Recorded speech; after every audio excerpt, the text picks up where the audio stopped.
शुक्रଙ୍କ कृपाରୁ राताराति बदलिବାକୁ ଯାଉଛି ଚାରି ରାଶିଙ୍କର ଭାଗ୍ୟ। नमस्कार, जय जगन्नाथ। भाग्यलिपि टिप्स को आपण मानकु स्वागत। दर्शक बंधु, शुक्र करबाकू जाउछंती राशि परिवर्तन। शुक्रंकर एही राशि परिवर्तन कारणरू चारि गोटी राशिकर भाग्य रे हेबाकू जाउछि बड़ धरणर परिवर्तन। दर्शक बंधु, जून 8 तारिख रे शुक्र राशि परिवर्तन करबाकू जाउछंती। तेबे शुक्र क्यों राशि को प्रवेश करिवे एवं क्यों चारि गोटी राशि भाग्य रे बड़ धरणर परिवर्तन आसिबो से संपर्क रे जानिबा। दर्शक बंधु, शुक्र हेउछंती भौतिक सुख, प्रेम एवं धनर कारक ग्रह। जेतेबेले शुक्र कृपा दृष्टि देबे एही चारि गोटी राशि भाग्य रे एक बड़ धरणर परिवर्तन आसिबो। एमानक जीवन रे धनर समस्या दूर हेबो, एमानक जीवन रे प्रेम मध्य आसिबो। तेबे आसंतु डेरी करिबा नि जानि नेबा केउ राशि व्यक्ति विशेष मानकर जीवन रे परिवर्तन आसिबो। वीडियोटी आरंभ करबा पूर्व छोट अनुरोध, आपण मन जदि हम चैनल को नुआ आछथि तेबे चैनल को सब्सक्राइब करी पाखरे थिबा बेल आइकन को प्रेस करि दियंतु। कमेंट बॉक्स रे जय मां लक्ष्मी निश्चिंत लिखंतु एवं आपण हम वीडियो केउ डिस्ट्रिक्ट रो देखुछंती एवं आपणकर केउ राशि हमकु कमेंट करी निश्चिंत जणांतु। तेबे आसंतु डेरी करिबानी वीडियोटी आरंभ करि नेबा एवं जानिबा शुक्रंकर राशि परिवर्तन रे केउ सब राशि लाभवान हेबे। देखंतु, शुक्र 8 जून रे कर्कट राशि रे प्रवेश करिवे। शुक्रंकर एही राशि परिवर्तन किछि राशि पई भौतिक सुख एवं समृद्धि आनि देबो। एमानक जीवन रे बहुत सुख आसीबा पई जाउ अछि। एमानकर बैंक बैलेंस बढ़िबो।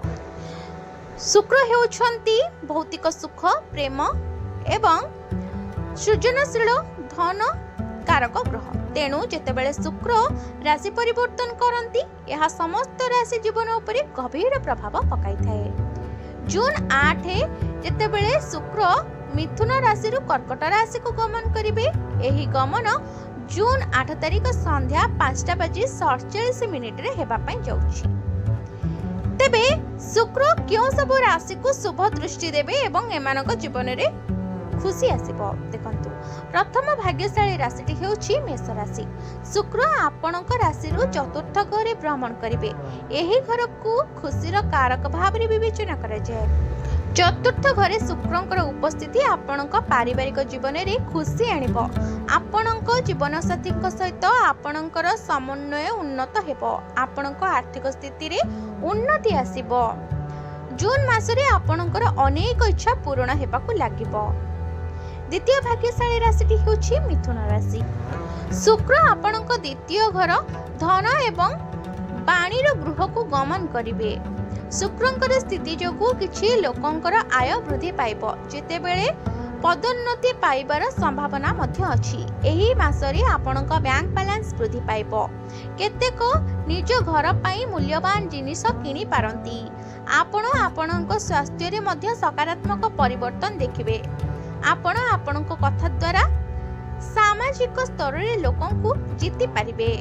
तृतीय भाग्यशाली राशि हेउछि कन्या राशि। शुक्र ग्रह आपणक एकादश घरे प्रवेश करिवे, जहा को लाभर घर मध्य कुहा जाय। शुक्रंकर भ्रमण आपणको विभिन्न क्षेत्र रु लाभ आनि देबो। एही राशि रो किछि व्यक्ति आयर नूतन उत्स मध्य पाई पारंती।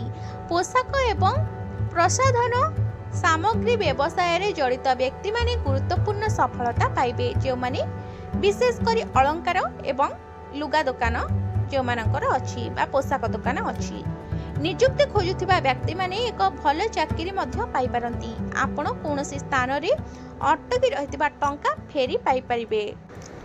चतुर्थ भाग्यशाली राशि होछि मीन राशि। शुक्र आपणक पंचम घरे भ्रमण करिवे। एही भ्रमण आपणक प्रेम संपर्क को वृद्धि करिवो।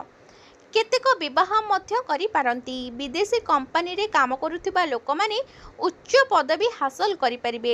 एहा व्यतीत एही राशि रो जन्मित व्यक्ति माने सेमानक निवेश रु भल लाभ पाइबे। शेयर बाजार रे निवेश कले भल लाभ मिलिबार संभावना रहुछि।